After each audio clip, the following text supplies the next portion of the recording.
El siguiente programa es muy familiar, contiene escenas de besos y querencia exagerada. Se recomienda ser visto en compañía de adultos y niños adorables.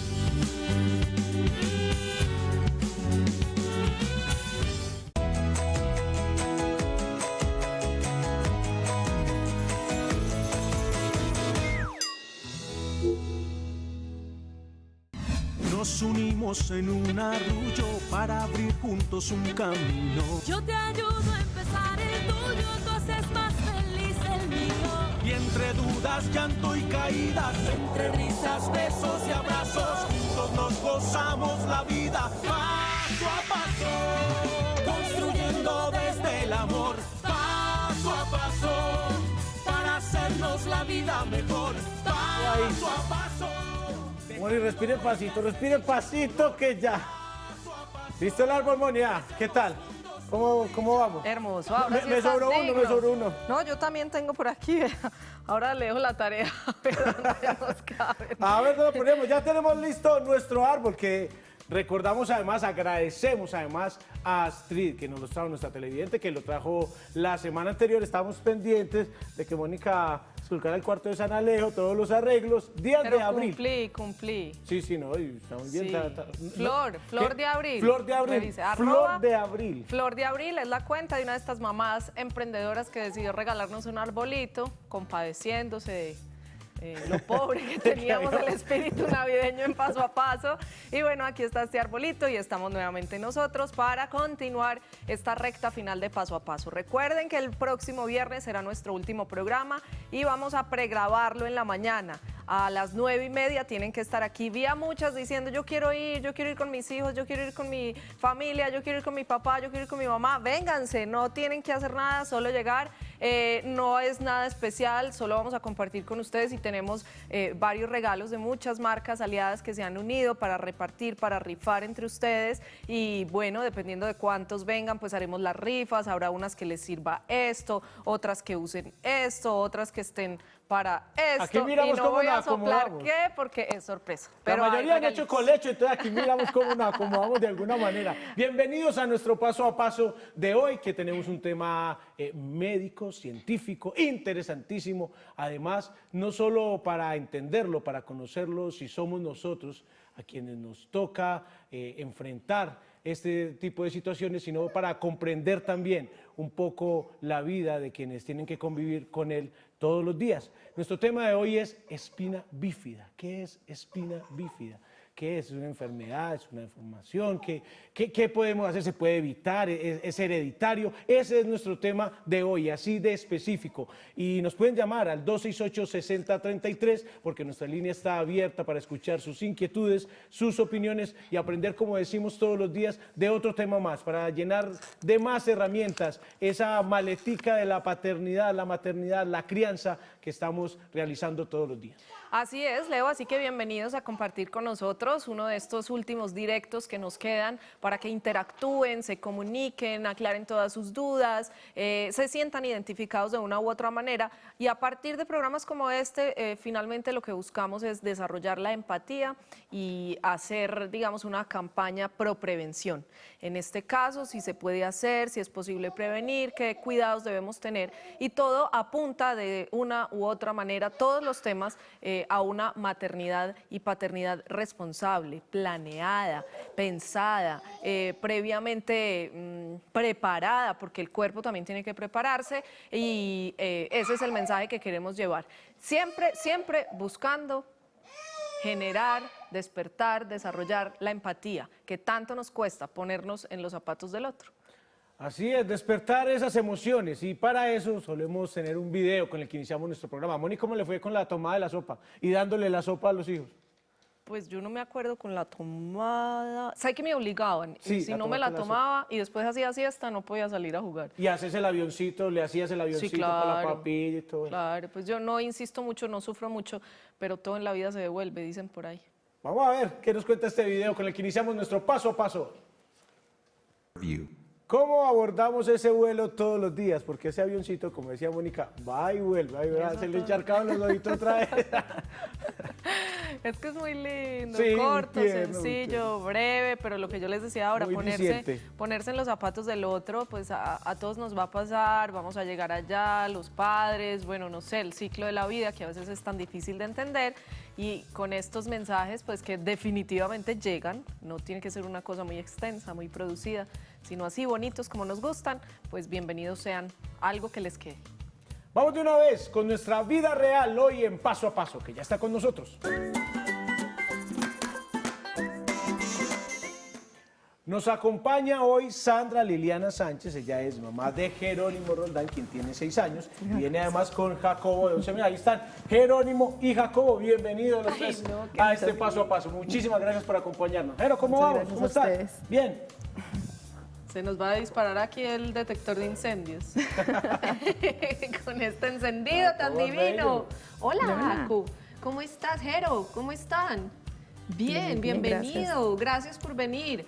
Están muy lindos. Esos sacos tan divinos se ven, pero vea. Perfectos. Muy bien. ¿Cómo están? ¿Cómo les ha ido por estos días de diciembre? ¿Mucho agite? ¿O Muy va bien, la cosa? sí. Un corre-corre, pero aprovechándolos mucho ya a ellos. Hoy hablamos de espina bífida y muchos de los que nos están viendo dirán, ¿eso qué es? Por primera vez escuchan mencionar este término y se estarán haciendo la misma pregunta que quizá algún día tú te hiciste. ¿Cómo fue la historia? ¿Qué pasó con Jero? Bueno, a Jero, pues empezamos a planearlo. Inicialmente fui a hacerme los exámenes médicos previos pues, a quedar embarazada. Dentro de los exámenes le recomiendan a uno que debe tomar el ácido fólico. Entonces yo comencé a tomar el ácido fólico y listo, y preparar como el cuerpo para ya gestar a Jerónimo. Quedé embarazada y el embarazo empezó a correr muy normal, muy contentos pues porque anhelábamos mucho tener a nuestro bebé. Cuando tenía 22 semanas de embarazo, decidimos hacernos la ecografía de 3D para verle pues la cara al bebé. Y cuando llegamos a esta ecografía, el médico encontró algo diferente en uno de los ventrículos del cerebro de Jerónimo. Entonces, él en ese momento nos indicó que esa dilatación que estaba en ese ventrículo generaba algo Todos que se estos llama... términos aprendidos en el Sí, camino. luego, Sí. porque Sí. de verdad que uno no había tenido como un acercamiento médico ni a ese tema de salud hasta que no le toca, digámoslo así. Entonces, nos indicó pues, que tenía lo del ventrículo más dilatado y que esto podía indicar que tenía espina bífida. En ese momento de la ecografía Jerónimo estaba ¿Pero tú sentado. dijiste qué diablos es eso? ¿O qué? Sí, ¿O ya claro. tenías O sea, alguna noción? No, sabía que de hecho el ácido fólico previene todas estas malformaciones, incluyendo también la del labio leporino y otras, ¿cierto? Entonces, claro, quedamos como, ¿qué? El médico nos dijo que como Jerónimo estaba sentado, no podía observar en qué parte de la columna, ¿cierto? Porque va toda la espina, desde el cerebro hasta abajo, en lo que llamamos el huesito de la alegría, ¿cierto? Entonces, ¿Y en ese momento qué? ¿Cuál fue la pues, sensación? Ese día estábamos toda la familia en la ecografía, nos vimos las abuelas, mi esposo, sí, todos pendientes porque era el primer nieto en las dos familias, entonces era muy anhelado. Cuando el médico nos... Huele divino. Que estás llama, Jero, llama y la conversa. ¿Qué es tu alegadera? Cuando el médico nos indica eso, claro, pues yo quería que me tragara la tierra. Yo decía, ¿qué es esto? Igual no lo confirmó y nos dijo, deben esperar a que vuelvan a hacer una ecografía cuando Jerónimo esté ya volteadito para que miremos toda la columna. Esa espera eterna. 8 días, Eterna. sí. Y lo primero que me dice, no mire internet.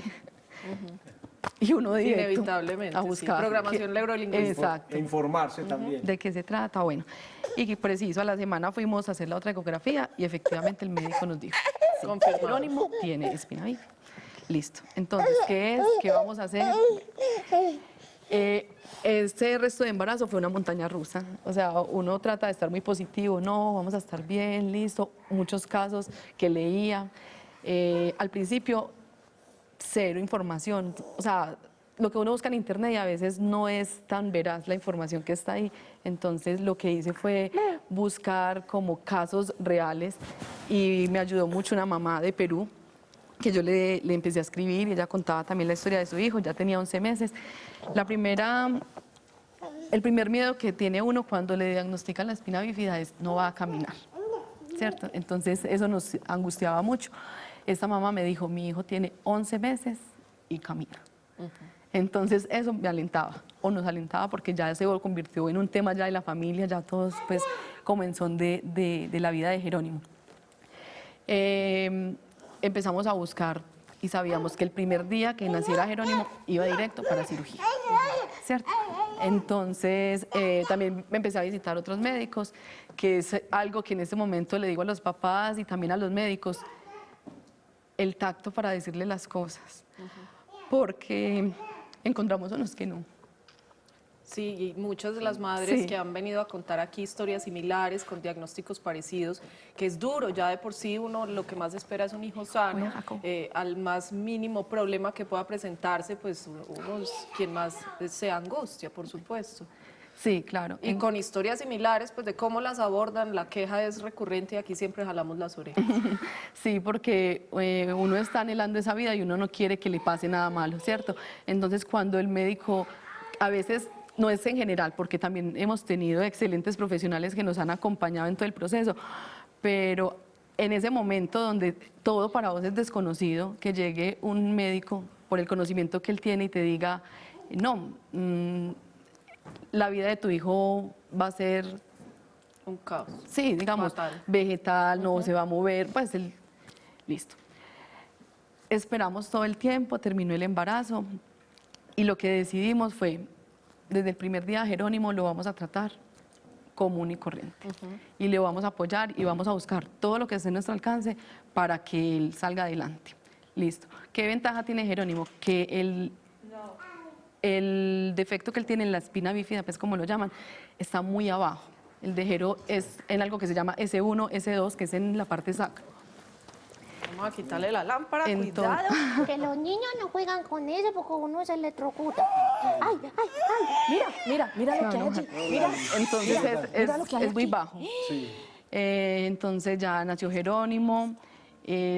Obviamente Jerónimo nació y fue de inmediato a cirugía. a las 12 horas. Quisiera hacer otra pregunta. ¿Les hablaron de alguna posible intervención intrauterina para, no sé, minimizar esto, para curar algo? Sí, se me olvidaba ese detalle. Cuando fuimos, hay un grupo que se llama Medicina Fetal, trabajan mucho pues como con este tema. Ellos nos dijeron que hacían la cirugía intrauterina. ¿Qué hacen ahí? Primero, examinan el bebé, que todos los demás órganos cómo están y qué tan alto es el defecto, ¿cierto? Y qué otras secuelas puede traer. Cuando revisaron a Jerónimo en las ecografías, el médico nos dijo, no, el tiempo para hacer la cirugía es hasta la semana 26. Estábamos a tiempo, ¿cierto?, de que la hicieran, pero los demás órganos de Jerónimo estaban muy bien y la lesión era muy bajita. Entonces él dijo, no, es arriesgarnos porque ¿qué deben hacer? Una cesárea, es poner al bebé, hacer la cirugía y luego introducirlo y permitir que él termine de crecer. Ya cuando nazca, pues ya mirar a ver cómo, si fue pues como efectiva la cirugía. Entonces el médico que vio a Jerónimo nos dijo, no, esperemos a que nazca y ese día pues se le practica la cirugía. Y así fue. Y así fue. Otra cosa es que cuando el bebé tiene esa espina bífida, que la lesión es en la columna y es expuesta, no pueden nacer por parto vaginal, porque en este parto se les puede infectar la lesión que tiene. Entonces ya sabíamos que Jerónimo, por A o por B, tocaba con cesárea. Entonces, el 5 de enero me hicieron la cesárea, nació Jerónimo, la mamá se queda quieta y el papá a correr, buscando el médico, que hay que llevar los documentos, listo. Nació a las 7:19 de la mañana y a las 8 de la noche ya estaba en cirugía.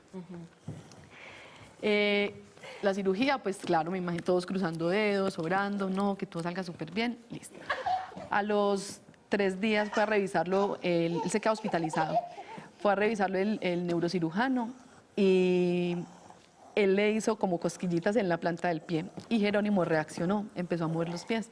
Entonces nos dice, va a jugar fútbol. Entonces a nosotros pues como que nos dio como más aliento, Alegría, claro. más aliento porque Esperanza. sí, igual hay otros diagnósticos, otros niños que no lo pueden hacer. Vamos a hablar ahorita, sí, qué clases de espina bífida hay, cómo se catalogan y se pues, diagnostican, ubican y se tratan dependiendo pues de, no sé, del grado, la complejidad. Exactamente. Entonces, ya, de ahí en adelante, bueno, fue un tiempo difícil porque Jero tuvo secuelas pues a raíz de la espina bífida y con eso vinieron otras tantas cirugías. Jero pues ahora ya ha pasado por 5 cirugías. ¿De qué? ¿Cuáles han sido las La consecuencias? segunda fue que resulta que como la espina está desde el cerebro hasta la parte final de la columna, cuando está ese defecto, ella empieza a jalar hacia abajo, ¿cierto?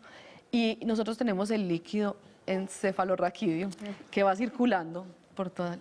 Entonces llega y como está abierta, ¿cierto? Está abierta la espina, no sigue haciendo la circulación, sino que se puede quedar en el cerebro de los niños y ahí es donde les pueden dar lo que llaman la hidrocefalia, ¿cierto? Entonces a Jerónimo empezó a presionarle el tallo cerebral. A los 15 días de nacido le practicaron esta cirugía. Fue una cirugía bien compleja, 8 horas de angustia, de espera. Más con 8 días. Sí, esperando pues a Pero ver. valiente. Súper. Fue el mismo neurocirujano que le hizo la primera corrección, le hizo esta. Y afortunadamente súper bien. ¿Qué pasa con esto? Como el tallo estaba comprimido, él sí nos advirtió, Jerónimo va a alcanzar los hitos que hace un bebé, pero más lento. Entonces sí, Jero va a sostener la cabeza en otro tiempo, se va a sentar en otro tiempo, va a caminar en otro ¿Ya así tiempo. fue? Sí. Así ve, y lo vemos aquí. Yo estoy feliz viendo cómo juega con Jacob acá disfrutando de los down y todo. Sí, así fue. ¿Qué digo yo también de eso? El acompañamiento de la familia. Toda la familia se tornó a Jerónimo. Nosotros, pues por parte de mi esposo y en mi familia, Jerónimo era el único nieto en ese momento, entonces todos con él. Hoy en día digo que tengo que agradecer también mucho a mi suegro. Ya no está con nosotros, pero yo sé que él sigue desde allá arriba guiando a Jerónimo y acompañándolo. Le ayudó demasiado. Él Estuvo siempre fue pendiente, positivo, sí. él nunca dudó de que Jerónimo iba a lograr todo lo que ha hecho. Las abuelas, mi esposo, o sea, toda la familia en torno a él. Y ese girar en torno a Jerónimo ha consistido en que terapias, ejercicios, estar pendientes, mover aquí, mover allá, estimulación, o ¿a qué se ha debido su progreso y su desarrollo? Listo, sí. Entonces, 6 meses hospitalizado en una UCI. Entonces, vaya, vuelva, visítelo. 6 meses. 6 meses. 6 meses donde, vuelvo y repito, médicos excelentes y otros no tanto. Otros, yo digo que no tanto por la profesión, sino más como seres humanos que el tacto para decirte las cosas. A veces diagnósticos apresurados, que no va a ver, que no va a escuchar, que no va a hacer esto, y que lo ponen a uno como papá en ese momento, o sea, a ¿Y de temblar. todo eso que se ha cumplido? Nada. Jero ve, Jero habla. ¿En Sí. qué va su desarrollo? ¿Alcanzó su control de esfínteres, todo? Bueno, el control del esfínteres sí ha sido un tema que todavía es difícil con Jerónimo, pero de hecho es por la lesión, ¿cierto? Pero luego pues ya cuando nos expliquen los expertos, ellos ya saben qué es lo que se maneja pues en ese tema.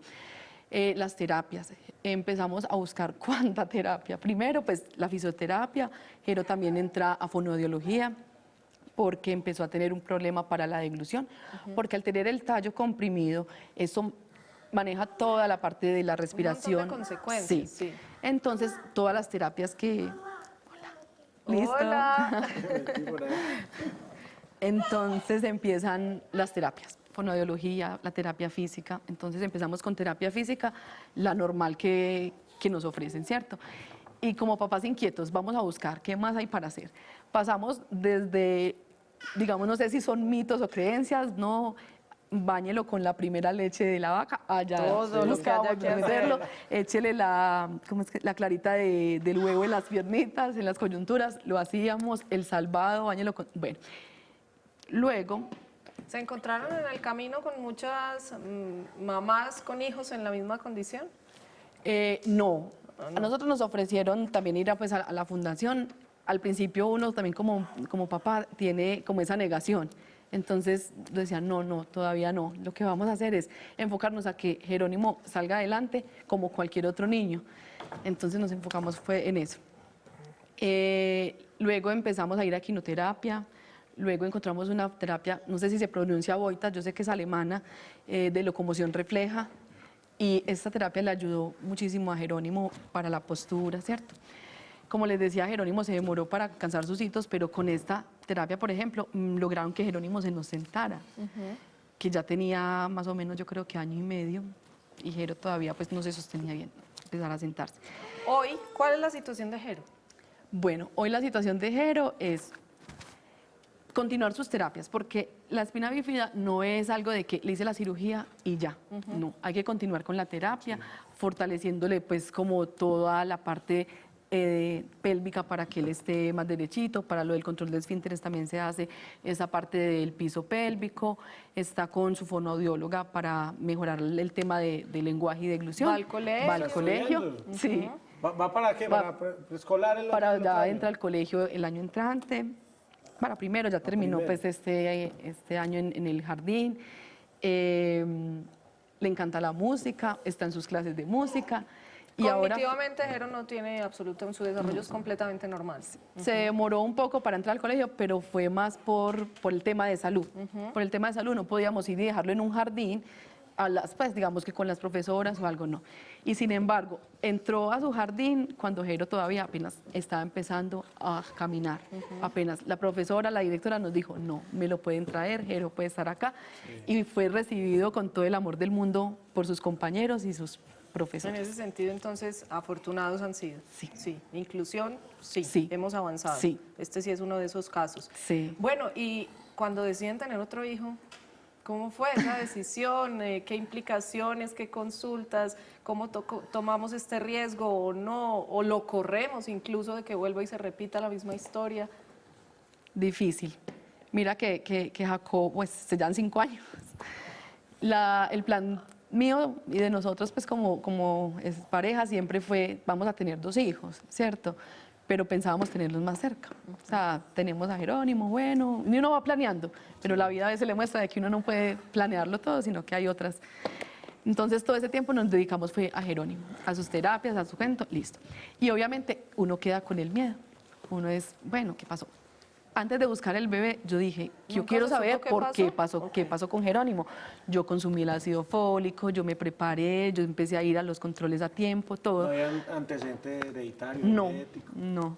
El ginecostetra nos decía mucho, no lo preguntemos más. Luego me tomé las palabras y dije, es el regalo que nos tocó. Es nuestro regalo y no vamos a buscar entonces. Pero claro, si voy a tener otro hijo, yo sí tengo que saber si puede pasar. Entonces comenzamos a hacernos unos exámenes. Hay unos exámenes que se llaman como de mutaciones y todos genéticas. Cuando me hicieron estos exámenes se dieron cuenta pues, que no, por genética no era. Otro es que el cuerpo no absorba adecuadamente el ácido fólico, porque también se puede presentar y tampoco era el caso. Exámenes para mi esposo, bueno, y la historia familiar que empiezan los médicos a devolverse, bueno, Prácticamente el diagnóstico fue por de malas. pasó.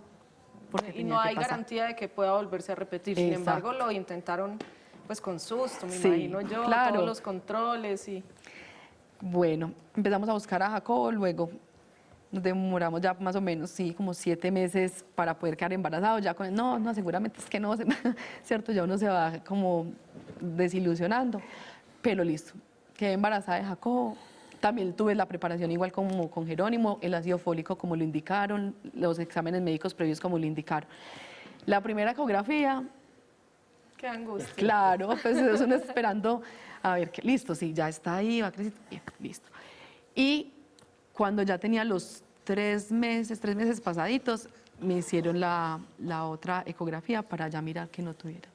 La pregunta mía al ginecostetra todo el tiempo era, eso no cambia, ya no va a cambiar, ya está bien, porque sí, el temor siempre, Claro, siempre va a sí. estar ahí. Pues y aquí están estas 2 bellezas, Jero contra todo pronóstico, miren, un niño feliz, alegre, juega, se defiende por sí solo, camina, habla, estudia y es un niño feliz. Y Una por estrella, es supuesto como la los ropa que padres absolutamente realizados, no me imagino que es la felicidad, llena esa casa, mejor dicho, la vida sin Jero no sería la misma. Muchas gracias por compartir esta historia con nosotros, un breve recuento de lo que ha sido un camino difícil, pero que hoy pueden narrar con la satisfacción del deber cumplido, de haberlo hecho todo, de haberse entregado como padres, que es lo que nos corresponde, porque nadie está exento de que esto pueda ocurrir y lo vamos a hablar en minutos con el experto. Así es, Moni, aquí están Jero y Jacobo, no sé qué tanto habrán dejado a Jacobo solo. ¿Qué pasa cuando uno deja a sus niños solos, así sea por un momentico, un segundito? ¿Le ha pasado? Mire,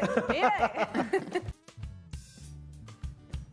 Volvemos a Paso compartiendo estos mensajes que llegan de nuestros televidentes a nuestras redes sociales. Feliz Navidad a todos los que conforman Paso a Paso, sus presentadores, sus camarógrafos y a todos los que están detrás de cámaras, y gracias por darnos este hermoso programa en esta difícil pero emocionante y fascinante tarea de ser padres. Diana Zuluaga, muchísimas gracias de parte de todo nuestro equipo también, de quienes están detrás de cámaras, la parte técnica y nosotros por ese mensaje tan bonito, por estar ahí conectada a este Paso a Paso. Me gusta ese reconocimiento a los que están por aquí. Así detrás es, de a los que no se cámaras. ven. Sí, sí, ellos, Pero que sin ellos no hacen sería posible posible este esto. espacio. Esto sería imposible, además siempre con la mejor actitud. Allá está el primo, el more, y todos haciendo su labor. Por aquí está mi amigo que no le voy a decir el apodo.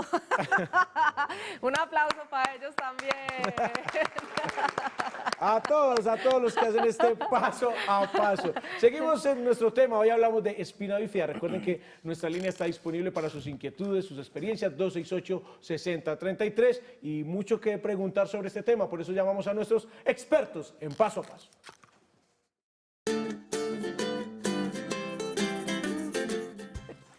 Nos acompañan como expertos Simón Aristizábal, él es ortopedista de la Clínica Noel. Doctor, bienvenido. Buenas tardes. Buenas tardes, ¿cómo está? Bien, bien, gracias por la invitación. Y además Carolina Restrepo Yepes, quien es fisioterapeuta. Bienvenida, Carolina. Muchas gracias. Bienvenidos, muchas gracias de verdad por estar aquí, por compartir sus conocimientos, la ayuda que han brindado a otros, desde luego que hace parte de su experiencia hoy. Con toda seguridad, pues van a transmitirnos un mensaje claro con respecto a este tema, del que muchos seguramente, como nuestra vida real, es la primera vez que lo escuchamos. Así no nos toque, sé que hay alguna manera o hay algunas medidas para tomar, para prevenir, para hacer conciencia, y en el caso de que llegue a tocarnos en algún momento o a alguno de nuestros televidentes, pues hay esperanza, ¿no? Y lo estamos Claro que viendo, sí. y esa es la idea de nuestra vida real, acompañada de ustedes, que son los expertos y traen la teoría. ¿De qué estamos hablando? ¿Qué es la espina bífida? Bueno, la espina bífida, digamos que el nombre comporta un grupo, o es el mismo grupo de patología, pero que tiene diferentes grados de presentación. Lo más importante es entender que durante las primeras tercera, cuarta semana de gestación, el tubo neural, que es plano, se dobla como un cilindro para cerrarse. Ahí es cuando se produce el defecto, él se cierra de cefálico, o sea, de la cabeza hacia caudal, hacia la región del sacro, y va cerrando, digamos que de manera progresiva, y en algún momento falla y deja de cerrar de ahí en adelante, haciendo que se produzca la lesión neurológica. Básicamente, eso termina siendo una lesión neurológica, más que una lesión muscular o cerebral, es una lesión neurológica completa del neuroeje, donde después vienen todas las consecuencias en razón de que la malformación produce un daño del nivel donde está la lesión en adelante. A grandes rasgos y llamándolo de una manera general, puede haber como unos daños, como lo dice su nombre, generalizados, pero también muy específicos dependiendo de la zona que no se cierre o cómo funciona. Sí, es que digamos que los órganos que están inervados por esa parte neurológica que no se formó van a sufrir, y van a sufrir las consecuencias del daño neurológico. El daño primario es una malformación neurológica y eso tiene consecuencias sobre los demás órganos.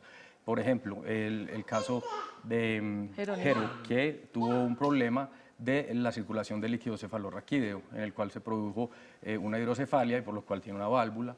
Ese aumento de la presión produce hernias en el tallo cerebral, entonces tiene todas las consecuencias de deglución, lenguaje, respiración. Además, dependiendo del nivel, puede haber alteraciones motoras. Jero es un afortunado cuyo nivel neurológico es supremamente bajo, donde digamos que ya hay muy pocos nervios que van a los miembros inferiores, inervan básicamente la vejiga, la parte intestinal final, pero los niños que tienen niveles más altos, niveles lumbares, incluso hay niveles torácicos, incluso cervicales, van a tener un daño neurológico mucho mayor. A mayor sea el nivel, pues mayores problemas motores van a tener los niños, y esos son los niños que digamos que tienen dificultades para la marcha, son niños que no van a caminar o que van a perder la marcha durante la adolescencia, y eso depende mucho del nivel al cual se cierre. Hay otros tipos de espina bífida. Sí, la espina bífida comprende todo lo que corresponda a una falla en el cierre de ese tubo neural en que se forme un cilindro y luego sea rodeado por la parte vertebral ósea. Puede haber mielomeningocele, digamos que es como el que todo el mundo conoce, en el cual el niño nace con un saco herniario que contiene las meninges y las raíces y parte de la médula espinal, y la piel y los huesos están defectuosos y el niño viene con eso expuesto, que es lo que se hace el cierre temprano en la vida, debe ser en el primer día idealmente para evitar una infección. Si eso no se cierra, el 100% de los niños van a hacer una meningitis, eso es potencialmente mortal. También hay casos más severos. Es decir, que los niños no mueren de espina bífida, mueren de lo que de esto las pueda consecuencias de la espina desencadenar. bífida. O sea, la espina bífida en sí, como defecto neurológico, no es esencialmente mortal, pero tiene consecuencias que si no se tratan adecuadamente sí tienen una potencial mortalidad. Otras opciones, otras variantes de la espina bífida son aquellas en las que no se produce, digamos, un defecto visible en el paciente nace y se ve prácticamente normal, pero tiene una masa subcutánea que es un lipoma, una masa grasa que está anclando la médula y la mantiene comprimida y anclada al final de la columna vertebral. Eso produce lesiones a largo plazo porque a medida que el niño crece, la espina, como está anclada, no puede ascender y empieza a sufrir la médula espinal. Otras opciones son el defecto del cierre posterior, que sería básicamente la parte ósea, esa sería la espina bífida oculta, donde tenemos un defecto en el cierre óseo de la vértebra, pero digamos que la médula espinal está más o menos respetada, y ya la más severa de todas, en la cual se produce una pérdida incluso meningea y ya viene, digamos, la médula espinal expuesta completamente sin líquido. ¿En cualquiera de los casos la terapia es una opción? Sí, la terapia en estos Siempre. niños siempre es una opción y es la opción más viable y en etapas tempranas. Entre más temprano se inicia el proceso terapéutico con ellos, van a ser menores las consecuencias y mejor el pronóstico de la enfermedad. Pero las consecuencias están sí o sí. Lo que hace la terapia es o sobreponerlas o minimizarlas, pero Exacto. ellas vienen por añadidura a raíz de una espina bífida. Sí, el daño que se causó ya está, lo que se causó con la enfermedad. Pero con la terapia lo que hacemos es minimizar las consecuencias, poder tener las esperanzas de motricidad, generarle la mayor independencia posible y retrasar las consecuencias que no se pueden modificar el mayor tiempo posible. ¿Hay consecuencias que pueden aparecer en el largo plazo? Sí. Usted hablaba ahora de perder la marcha, por Sí, ejemplo. Sí, a medida que el paciente va creciendo y digamos que esa espina bífida tiene anclada la médula espinal, si eso no se detecta tempranamente, el paciente pasa de tener, digamos, una fuerza muscular adecuada y no tener deformidades en miembros inferiores a presentar pérdida de fuerza, ascenso del nivel funcional, o sea, se va perdiendo funciones por encima del nivel lesionado inicialmente, puede haber deformidades de los miembros inferiores, pérdida de fuerza y finalmente el paciente al llegar a la adolescencia, dependiendo del nivel, puede terminar sentado en silla de ruedas. Pero entonces hay casos donde no se detecta. Pues nacen y los niños No, aparentemente no tuviesen nada, o siempre hay algo que se nota. Algunos pueden pasar desapercibidos, digamos que aquellas espinas bífidas ocultas, pero digamos que esos son niños prácticamente normales, que luego empiezan a presentar deformidades en los miembros inferiores, no es una cosa súbita, es algo progresivo, que la familia puede detectar en casa y consultar y diagnosticarse a tiempo y hacer el manejo de ese anclaje que tiene la médula que no puede ascender porque está cicatrizada contra la región ósea o los tejidos blandos finales de la columna. Sin embargo, hay otros casos, y digamos que esto es parte del quehacer médico y de hacer conciencia de este tipo de pacientes en nuestro sistema de salud, en los que el paciente pudiera haber sido diagnosticado a tiempo y termina con unas consecuencias muy severas para su función por retrasos en las atenciones, por dificultades en la educación a la familia, por falta de compromiso familiar, por dificultades en procesos administrativos. Entonces, Negligencia, básicamente. sí, que puede ser por desconocimiento familiar, por retrasos en la atención por el sistema, con dificultades que tenemos del sistema, por desconocimiento médico. Y esto aprovecho para hacer un llamado muy importante, y es que en Medellín existen grupos de atención multidisciplinaria para estos pacientes. Y es tener en cuenta que esto es una lesión neurológica, pero que puede tener alteraciones a nivel del sistema nervioso central, a nivel motriz, entonces necesita fisioterapia, a nivel urológico. Estos pacientes tienen alteraciones en la manera como la vejiga funciona, produciendo que la orina regrese a los riñones y produciendo infecciones urinarias a repetición. A largo plazo los niños pueden terminar incluso en diálisis o para trasplante renal. Y digamos que eso por parte de la familia es incómodo porque tienen que manejarlo con cateterismos intermitentes, sondajes varias veces al día.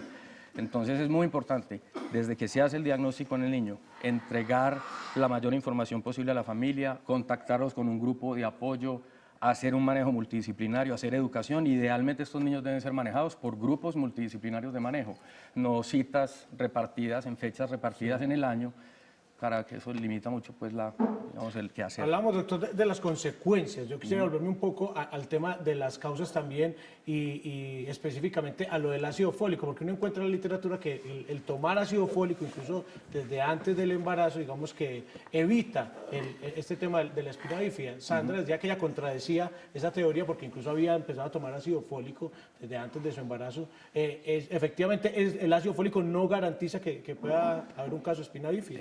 No garantiza. Hay varias teorías, digamos que todo esto es multifactorial, es un tema como muchas cosas en medicina que son multifactoriales, donde puede haber tóxicos ambientales, puede haber consumos de medicamentos que no se tiene claridad.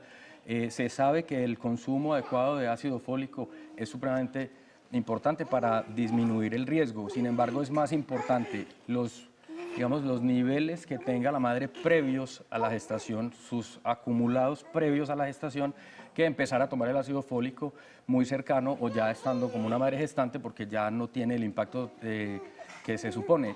Vemos que la espina bífida se produce el defecto en las primeras 3 semanas de la gestación. Es poco probable que una madre, bueno, no todas, mi esposa no, pero que se dé cuenta antes de tener unas 8 o 10 semanas de embarazo, que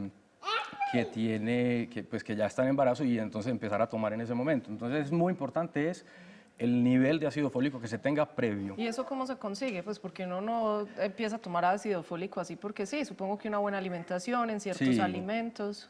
Una buena alimentación, están alimentos pues, verdes, alimentarse digamos de una manera balanceada, evitar al máximo los químicos y los procesados. Y hacer todo el manejo preconcepcional. Digamos que no es pues lo común, pero la consulta preconcepcional es una consulta fundamental para las madres, y hacerse los exámenes, empezar a buscar con calma, tomarse los medicamentos, buscar todas las posibilidades para tener un embarazo sano. ¿Qué especialidades intervienen? ¿Fisioterapeuta con quién más trabaja, por ejemplo? Trabajamos mucho en conjunto con los fonoaudiólogos, terapeutas respiratorios. Pues el ideal cuando tenemos este tipo de pacientes es que el grupo interdisciplinario se comunique. De pronto un poquito por el sistema de salud no se cumple mucho. Con Jero en especial hemos tenido la fortuna de podernos comunicar mucho con la fonoaudióloga de Jero. Entonces hemos hecho un trabajo muy en conjunto con él y nos ha ayudado bastante. Entonces es como el ideal con el médico, con el neurólogo, tener muy buena comunicación con el médico que él lo trata.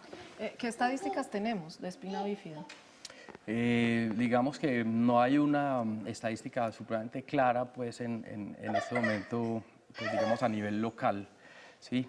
Digamos que a nivel mundial hay estadísticas más o menos de 1 en 10.000, pero varían mucho, pues, son unas estadísticas pues, que son muy variables poblacionalmente. ¿Y ha ido disminuyendo, ha ido aumentando con el avance de la tecnología, con estas campañas en pro de generar conciencia prenatal y preconcepcional y demás? No parece estar cambiando mucho la tendencia. Se mantiene. Digamos que sí estamos haciendo diagnósticos más tempranos.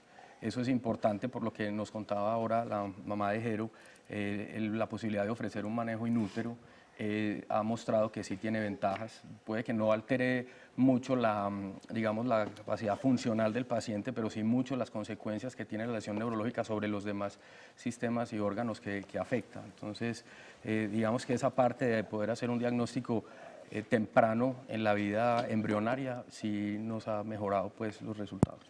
Carolina, ¿desde qué momento empieza a trabajar la fisioterapia en los niños? ¿Igual al momento de nacer o hay que esperar algún avance en su desarrollo? Pues el ideal con estos niños es que desde que están en la instancia intrahospitalaria se empiece el manejo con ellos. Entre más temprano sea el manejo, mejor va a ser el pronóstico.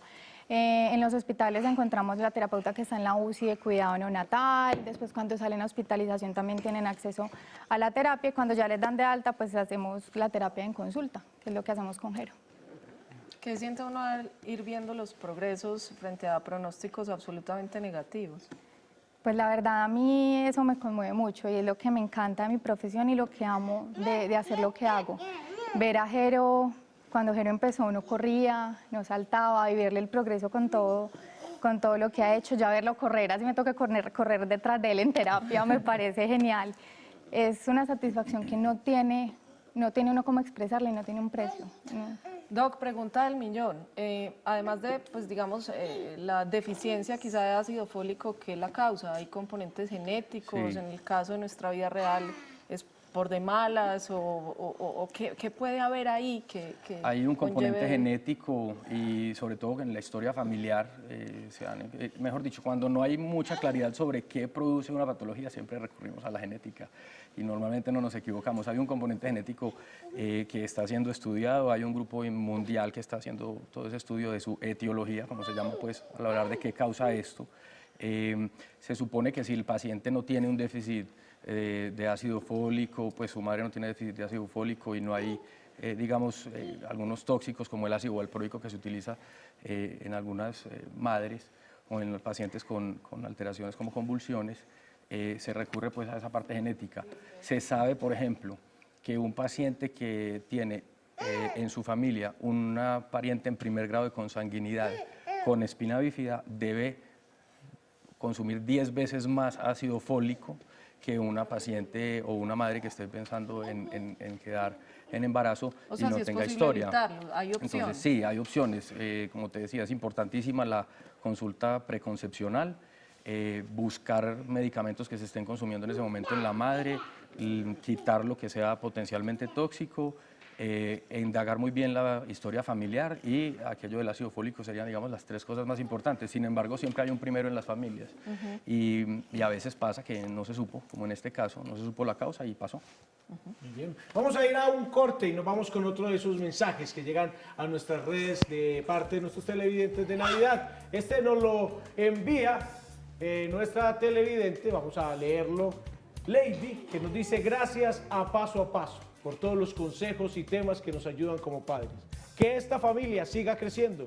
Gracias, porque se ve que todo es con amor. Mil bendiciones y feliz Navidad. Lady, en eso tienes toda la razón. Lo hacemos con todo el amor, el cariño del mundo, buscando tejer hogares, construir familias. Ya regresamos a Paso.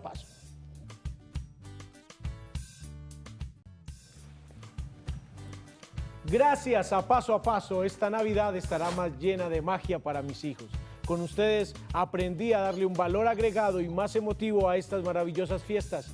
Feliz Navidad para todos los que hacen este programa y para nosotros los televidentes que crecemos cada día más. Nubia Pérez, mil gracias por tu mensaje. Qué grato leerlos y bueno, seguimos recibiendo a través de nuestras redes sociales, Facebook, Instagram. Ay, no, y qué muchas mensajes gracias. tan lindos, de Todo. verdad. Y mil muchos, gracias, hay muchos. mil ¿Será gracias. que alcanzamos a leerlos todos y no los publicamos? Sí, hay Pero muchos, hay muchísimos, pero muchas gracias de todas maneras por enviarlo. Publicamos algunos con el ánimo de que pues ustedes de alguna manera se sientan retribuidos. Sí los leemos, sí los miramos, sí nos llegan al corazón, sí se nos chocolatean los ojos leyéndolos. Muchísimas gracias. La verdad, eso es lo que yo siempre digo, le da sentido a lo que hacemos. Hoy hablamos de los niños con espina bífida y cómo es la vida de un niño con espina bífida, cuál es su pronóstico, lleva una vida normal, tiene que ver un poco con, altera la expectativa de vida o en ese sentido no se ve nada alterado. Bueno, en ellos depende mucho de las consecuencias que tenga su espina bífida. Como no es una lesión que sea como una listica que tú digas, bueno, tiene esto y todos van a tener las mismas consecuencias, depende mucho del nivel de la lesión, de las consecuencias que estas generen a largo plazo. Pero pueden tener una expectativa de vida muy alta, por ejemplo, en lesiones tan funcionales como la de Jerónimo. O sea, Jero puede llegar a tener una vida completamente normal, estudiar una carrera, ejercer un oficio. Sí, lo más importante en estos pacientes es... Y jugar fútbol, como le dijo el médico, va a jugar sí. fútbol, Ah, sí. importantísimo. Lo más importante es tener un buen seguimiento. La espina bífida, digamos que la parte más riesgosa es durante el crecimiento del niño, en los picos de crecimiento, en los primeros 3, 4 años y hacia los picos de crecimiento acelerado que se dan en la preadolescencia y adolescencia, porque es en ese momento en el cual la espina bífida o la médula espinal que fue reparada se ancla y al quedar anclada produce las lesiones en la vejiga, produce deformidades en miembros inferiores, pérdida de movilidad y fuerza. Entonces, estos niños pueden tener una expectativa de vida bastante buena siempre y cuando tengan un buen seguimiento médico, vayan a sus citas, hagan las terapias, hagan sus tratamientos urológicos, de nefrología, digamos que lo que más impacta la mortalidad en estos niños es el daño renal producido por la espasticidad en la vejiga, que es una vejiga que todo el tiempo está comprimida y está produciendo alta presión, devolviendo orina a los riñones y eso daña los riñones a largo plazo. Es importante que las familias hagan conciencia que sin importar el nivel de la espina bífida, digamos que todos los niños tendrían alteraciones en la vejiga y esto impacta la mortalidad porque altera la función renal. Digamos, esa gran preocupación de la que nos hablaba la mamá de Jero ahora, y es lo primero que yo pensé, es no va a caminar. ¿De qué depende? ¿Que caminen o no caminen? ¿Y qué tanto papel entra ahí a jugar la fisioterapia? Bueno, depende de muchísimas cosas. También uno entra como a hablar con los papás porque hay muchas expectativas. Entonces, bueno, le decimos, papás, bueno, el niño puede caminar, pero va a requerir, algunos requieren ciertas ayudas ortésicas y externas que les van a permitir ser funcionales, ir al colegio, tener una vida normal, pero como una ayudita, un caminador, una órtesis que lo ayude a mantener fijos sus piernas para que él puedan generar esa O masa. sea, siempre va a ser evidente que algo pasa. Nunca es un niño que uno diga, pues, o que supere por completo, que tenga una movilidad completa. ¿Siempre ayudados de algo, siempre con algo que se nota? No, no en todos los casos. Hay casos en los que se supera por completo.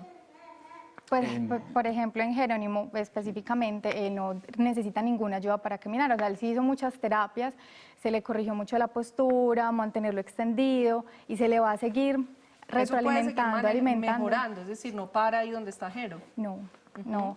En ellos no hay como un momento donde uno diga, bueno, hasta aquí llegó, no hay nada más para hacer por ellos, porque inclusive el parar las terapias, el parar el ejercicio, el parar la actividad física en ellos genera consecuencias nefastas. O sea, cuando ellos empiezan a crecer, a subir de peso, a estar más grandes, más altos, van a requerir mucha más fuerza de la que él requiere ahora. Entonces, parar la terapia no es una opción con ellos. Esas terapias que además van con ese acompañamiento y el amor de la familia, que imagino es un elemento vital también, ¿puede también aprenderlas a hacer los padres en casa o siempre requieren de un profesional como tú para realizarlas? ¿O uno como papá en esa situación puede aprender a hacer ese ejercicio de hacerlos con ellos en casa? Lo ideal es que nosotros pues siempre tengan la directriz de un profesional porque a medida que la situación de ellos va avanzando, los ejercicios, los requerimientos de ellos van cambiando. Pero siempre es muy importante que el acompañamiento de los padres para cuando no puedan asistir a la terapia o no tengan el medio económico o me voy de paseo 20 días, ¿qué hago con el niño estos 20 días que no vamos a estar en casa? Entonces uno siempre trata que el papá acompañe y esté durante el tratamiento del niño y se les enseñan ejercicios para realizar en casa. Es que quisiéramos mostrar un poco los ejercicios, pero también corremos el riesgo de que no en todos los casos son iguales y que cada niño pues merece, amerita un manejo distinto, pero básicamente ¿en qué se basa la terapia? Bueno, la terapia depende mucho y es totalmente individualizada. Yo no, pues es muy difícil entrar a decir, bueno, este aplica para todos los niños, porque es dependiendo del requerimiento del niño. ¿Pero qué busca? Básicamente, soltar, qué sé yo, las articulaciones, una extensión, movilidad, no sé yo, ya en términos que ustedes manejan. Pues generalmente se busca como la generación de los patrones extensores del cuerpo con la corrección de postura para que ellos puedan tener o sea, su característica más evidente es que son un poco erguidos. Un poquito flexionados. Sí, flexionados. Entonces siempre se busca que lleguen a la extensión, a la postura de la extensión, porque igualmente para la marcha, para generar marcha, para correr, para las actividades de la vida diaria, siempre vamos a estar de pie o en posturas en extensión. En flexión no es lo más ideal. Ok. Doctor, yo le preguntaba ahora a la mamá de Jero, bueno, frente al animarse y entre comillas correr el riesgo de tener otro hijo, ¿qué posibilidades hay de que esto se repita? ¿O también depende de qué lo haya causado? Sí, ¿Cómo se da? depende mucho de la causa, pero hay que hacer una consejería preconcepcional, se puede hacer una consejería genética, evaluar adecuadamente, digamos, el riesgo familiar, si hay antecedentes, toda la parte de alimentación y pues de ahí para adelante esperar que todo salga bien. Digamos que la espina bífida no puede denominarse como una cosa altamente hereditaria, como si hay otras alteraciones como la displasia de cadera, que eso sería otro tema. Ya lo hicimos. Que ya lo hicieron. YouTube. Con el doctor Montón. Pero sería importante, pues no es una contraindicación volver a quedar en embarazo por haber tenido una espina bífida en casa, pero sí es muy importante hacer toda una consejería preconcepcional.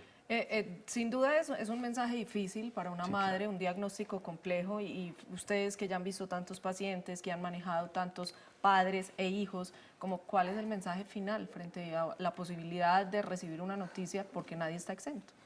Pues que digamos que ante la noticia, que puede parecer una muy mala noticia y pues es todo el mundo pensar si el niño va a caminar o no va a caminar, es que hay opciones de manejo, que obviamente, aunque todos quisiéramos que el niño fuera completamente funcional, hay que redefinir esa funcionalidad.